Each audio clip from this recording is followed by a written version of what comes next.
Kita pakai baju lawa, takkan nak pergi kena air. Kita lalu ada air turun daripada atas, kita elok tak muri kena air ekong je, bukan air kotor sangat. Nak pasal apa pakai baju siap. Nak, tapi kalau kata anak kita jatuhlah parit, anak kita kalau jatuhlah parit, tak pandai berenang, berbok jatuhlah parit. Nak, kita baju lawa, adakah kita buang dulu baju? Tak lah, bong selalu. Tu faham lah tu. Neh.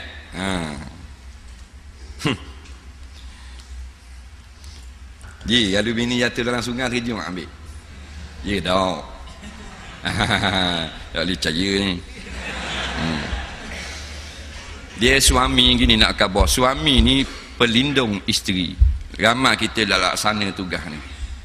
Suami bukan cari makan saja. Faham?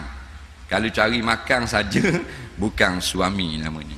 Suami ni security guard, pengawal keselamatan isteri. Suami yang sebenar, kalau orang mari nak colek bini, dia berlawang sampai mati. Itu suami. Faham?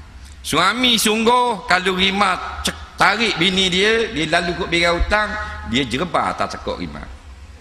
Nampak? Suami sungguh, bini dia tengah basuh tepi sungai, nyelibah di buaya jatuh, dia jerebar atas belakang buaya. Mati tak mati suku kira, dia security guard, dia akan tolong juga. Nampak? Anggap-anggap kita gitu. InsyaAllah boleh kata belaka. Nampak tak? Nah, nama bini jatuh dalam sungai, tak ada buaya pun dah. Tolong gitu. Bini mampu kerah lalu. Tak?